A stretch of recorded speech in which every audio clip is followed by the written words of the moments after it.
The Goma crisis is on. Goma is burning in the eastern side of DRC Congo. The African presidents are taking sides on whom to support, in between President Felix Tshisekedi of DRC Congo and President Paul Kagame of Rwanda, whom it has been alleged that he is the main sponsor of March 23 alias M23. Which way, Musa? You see, this M23 and Goma crisis, so on. You see, this thing should not have been escalated to this point. You see, the government of Congo, the government of Rwanda, and the international community should have sorted these things out. But because everyone has this personal interest, this is why this thing is escalating. You see, like the Rwanda government, why are they interested in Goma? Why? Because they want the minerals that are in there in Hutu, I don't know, the border, the Tuthi, those are the interests of these guys, like the president of Rwanda. That's why he's just stamping, because he knows the M23 are on his side.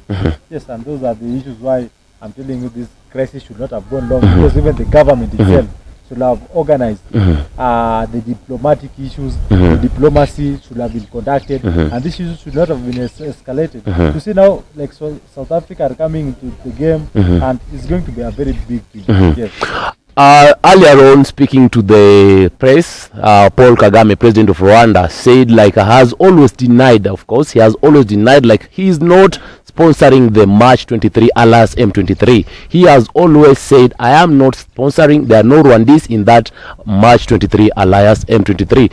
But yesterday, speaking to Larry Madowo, Paul Kagame said like, was asked a direct question, and then he said like, he's not sure if there are Rwandese in the M23.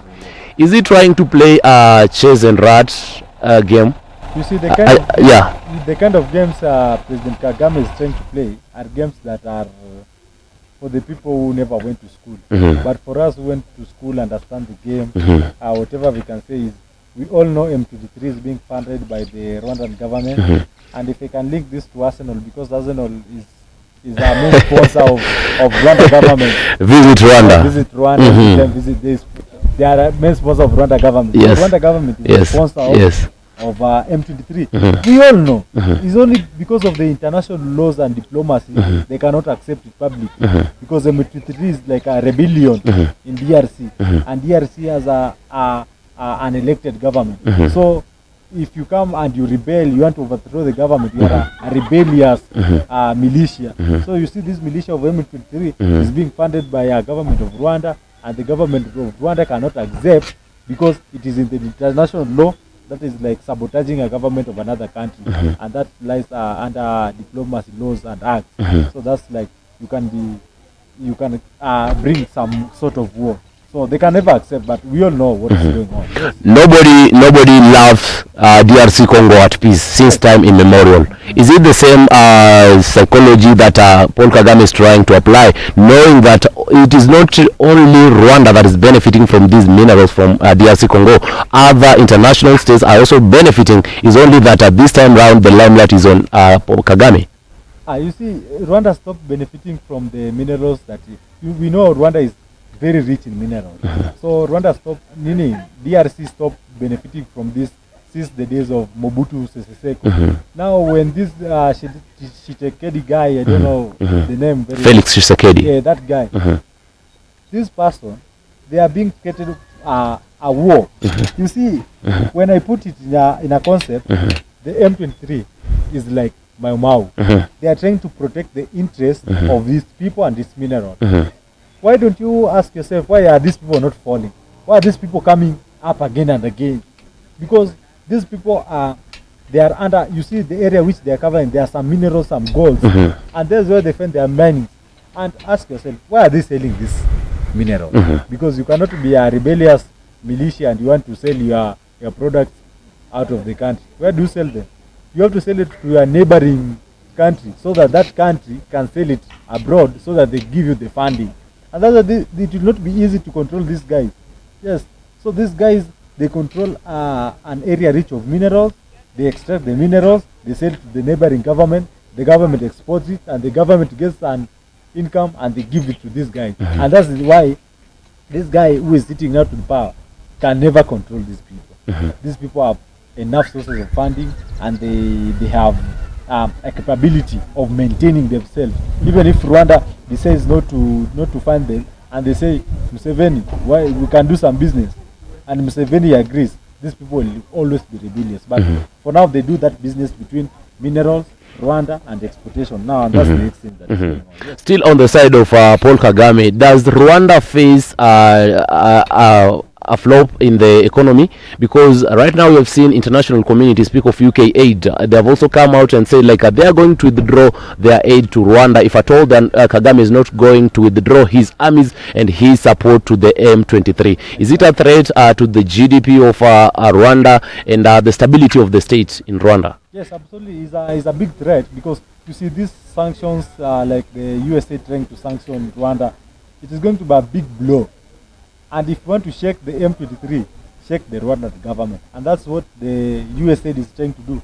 They are trying to threaten the Rwandan government to stop funding these guys. Because if they don't stop, they'll make them stop.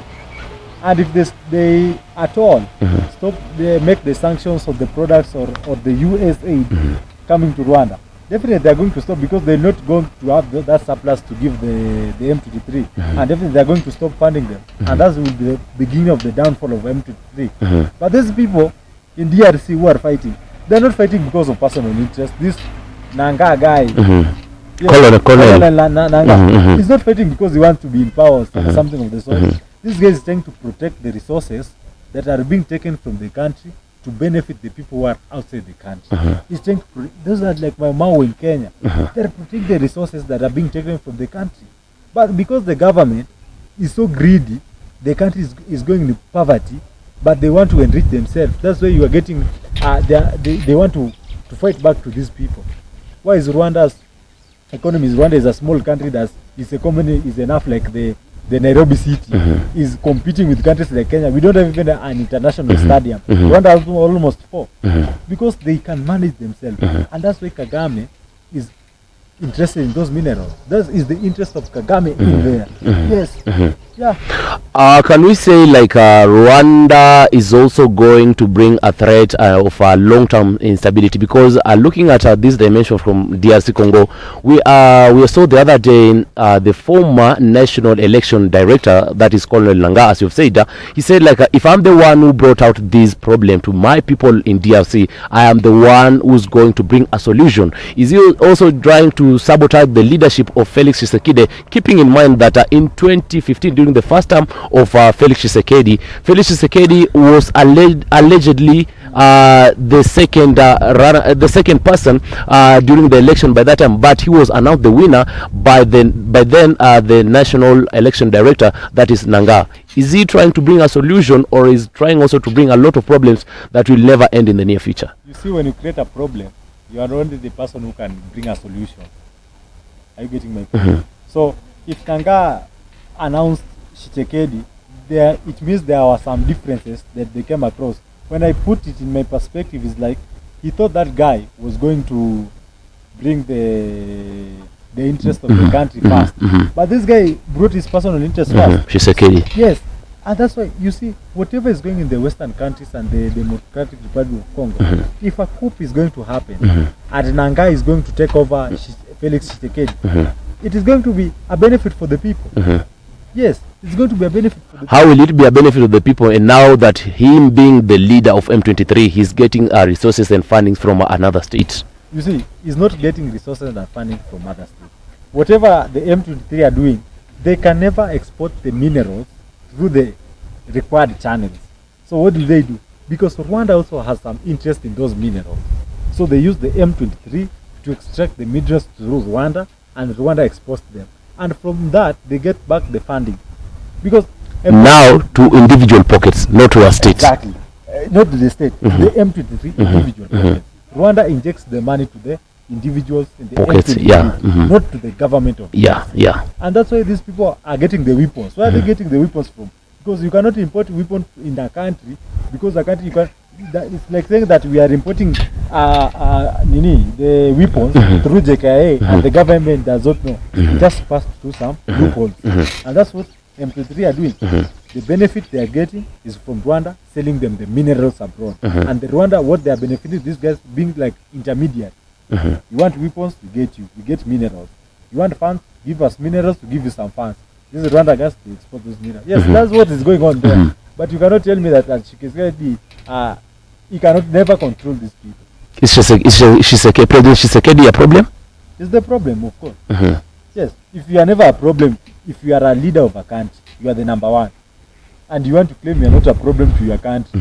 And you want to say you don't know the problem, but you know the solution. How do you know a problem?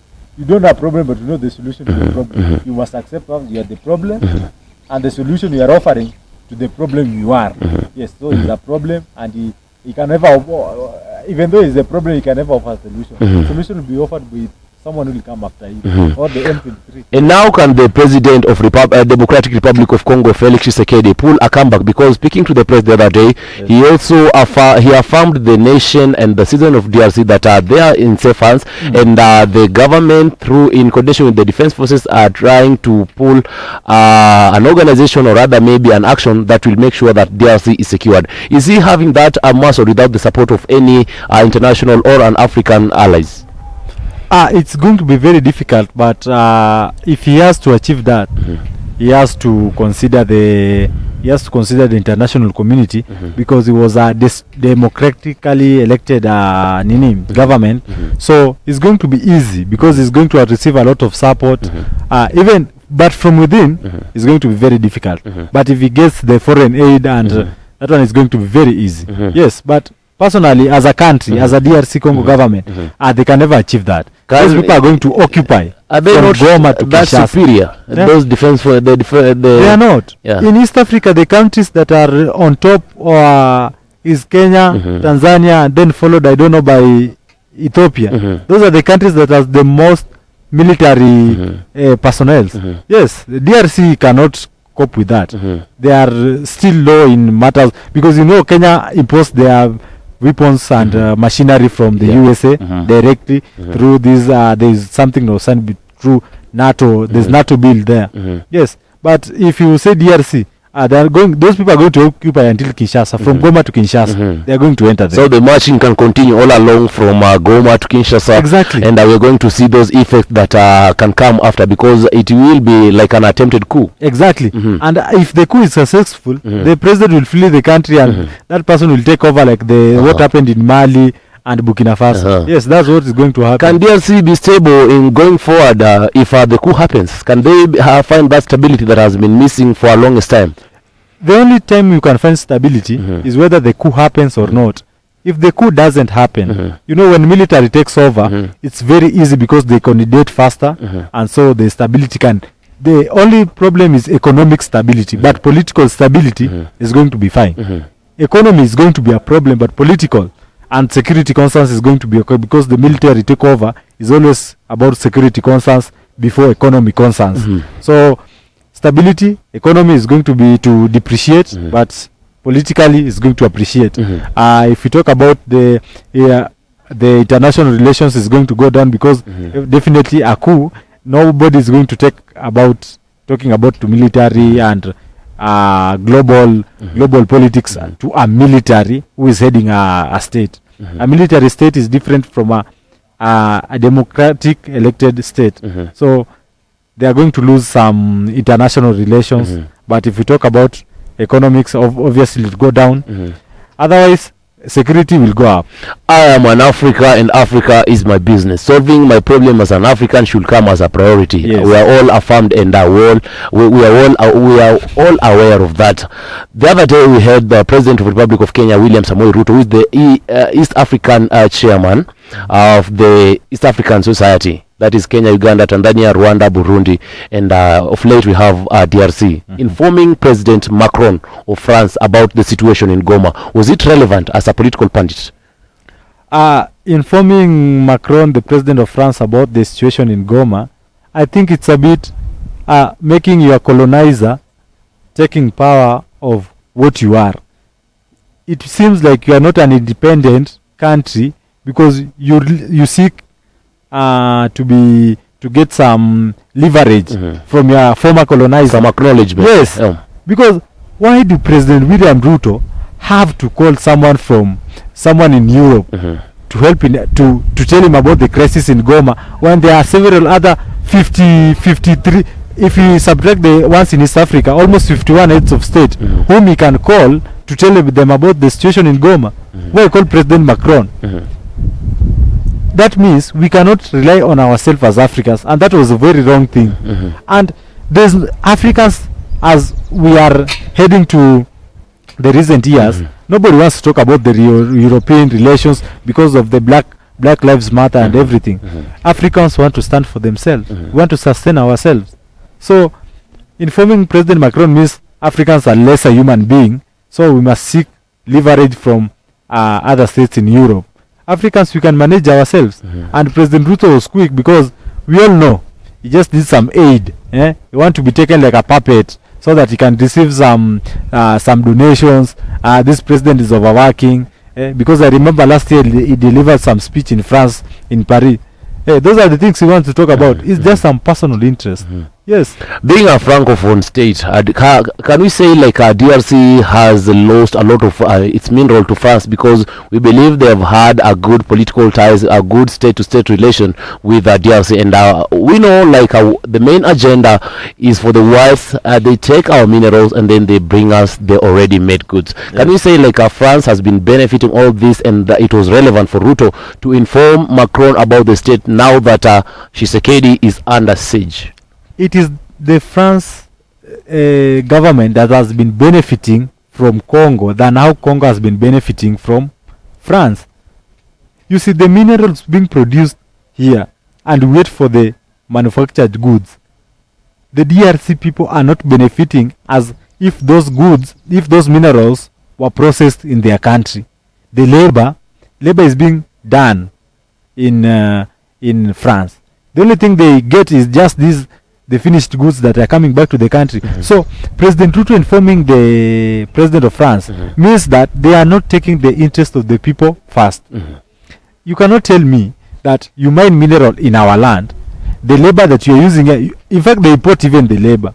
Why did the coup that opened in Bukavu, why did even the Senegal, that guy in Senegal who was democratically elected, chased away the France, the military and everything? And the other day we also had Captain Traore taking away the French army from the country. Yes, because the people of Africa have woken up. They know what is good for them. So if you tell me that the DRC people are benefiting from the minerals taken away from their country, that is manipulation. Yes. Coming to this debate that has blazed our internet, having in point of view that is Paul Kagame, president of Rwanda, firing back to Cyril Ramaphosa, the president of Republic of South Africa, about the issue of Goma, because Cyril Ramaphosa was of the idea like, can you please withdraw your armies from the M23? And now Paul Kagame says like, we don't have an army in and our people, the Rwandese people, whether the army or the civilians, in that M23. Kanita, which direction is this war taking? Because Kagame has promised to fire back if at all South Africa will make that attempt. And that's what you see. The question you ask me is what is taking us to the question I answered before, when I tell you each nation that is involved in the Goma crisis has some interest in what is going on. When you say the Rwandan government, the Rwandan government is trying to protect its political space, its superiority. They want to be known that they are the superior in the region. So the political space and the geopolitical space, you are going to find that they want to get the say. Wanataka wakwenye ile say ati when they want to speak about the region, they are the ones to be they talk about that. That is what they are looking about. They are protecting their interest to get the minerals. Hiyo ndio maana wanasema if these people want to fight, they will retaliate. Why are they retaliating? It is not their country. If South Africa want to engage them 23, why are they retaliating? Because their interest is coming first. The same to South Africa. Why I say they are so interested in a war that is going on in, and they are not even neighbors. The country that comes in between Rwanda and South Africa, see, it is between a couple of countries in between. You have Zimbabwe, Zambia. In between, why are they being affected? And even they have taken their troops there. It's because it's the interest of their national interest. The national interest comes first. What are you gaining from that war? You are getting military aid. You are getting some regional superiority. You are getting some minerals there. So that's why you see these countries, they are fighting back each other. Yes. Is Kagame ready if at all Cyril Ramaphosa will fire? No, he's not ready. Honestly, he's not ready. But they can compete. Geographical location, preparedness of the defense forces. No, Rwanda is very small compared to South Africa. Yes, and South Africans have that manpower. So we really hope the war doesn't get to that point of physical retaliation, but we hope it's just an exchange of words. Because if it goes there... Is Kagame playing with fire? Yeah, he's doing that because, Rwanda have experienced a genocide. So they'll never want same thing to happen again. So they'll fight back like their life depends on it. Yes, so they'll never want anything to happen again. Like the genocide they experienced. Yes, so if Kagame is trying to protect his country, so perhaps South Africans are playing with the fire they don't think they are playing about. President Ndayishimiye, President of the Republic of Burundi, has also promised to fire back if at all Rwanda will make that attempt of firing back and escalating their boundaries to the Republic of Burundi, and has also warned that if this situation is not going to be managed, there are possibilities to see the war escalating to other states. Is he feeling insecure? You see, these border conflicts are things that are always there, ages after ages after ages. The border conflicts are always, you find the countries, the heads of state in a country, they know very well what's happening. They know where the boundary should have reached. But they are playing this gimmick because they know, if I'm fighting with you, you are the president of Tanzania, I'm the president of Kenya, we are fighting each other. There's a European state that will support you. There's a European state that will support me, whether in Asia or Europe. So whenever the two countries fight, there are European bodies behind these fights. So you fight, whenever you are fighting, they are taking away their minerals from both your countries. And that's what is happening. The European forces are pushing the African states to fight. By the time they are fighting, they are pretending like they are giving the aid. I give you some help, I give this person help. The time I'm giving you some help, I'm expecting something from you. It's a give and take. A give and take. Yes. I support this guy, I give military aid. By the time I'm giving you military aid, there's something I'm taking from you. And that's what is happening. When you see this Burundi guy coming into a fight which is not involved, bringing about a boundary dispute, there's no boundary dispute. He just wants some aid, some European countries to say, these people are fighting you, let us give you some help. So when those donations come, these people take the minerals, the government benefit, and that's all. There's nothing else. President Donald James Trump has also given his flash on South Africa and said like they are going to withdraw all the support they've had for South Africa. And now we are seeing like Cyril Ramaphosa was so quick to answer, saying like whenever he meet Trump, he'll tell him like he's a bad person. And that this is the first time you're seeing like Julius Malema, who is the president of Economic Forum, Economic Forum, has also united with Cyril Ramaphosa, the president. Now they're speaking in the same direction against Donald James Trump. What does that mean? We all know Julius Malema is always against the whites. The reason why he's uniting with Ramaphosa is because Ramaphosa is not speaking one language with Trump. If Ramaphosa today speaks the same language with Trump, you will see Malema going the other direction. So because they are speaking one language, that's why they are together. If Trump today says he wants to stop to impose sanctions and trade tariffs on South Africa, South Africa cannot run as a country, because as much as there are a developed country in Africa, they still depend on the US. Yes. You find so many nationals from the US are based in South Africa. And that's why the interest of South Africans are the interest of the US. If we are Trump saying that he'll impose sanctions to the South Africans, he knows what he's saying, because he knows these people depend on the economy of the US. The agenda, the admiration, and the dream of the late Muammar Gaddafi was to having a united Africa, a Republic of Africa, a united Africa where we're using one currency, where we are speaking one language, and where we don't have boundaries in between us, and where we're having a one passport. Yes. Is this agenda still having a dream? Can this dream one day be achieved by these young politicians?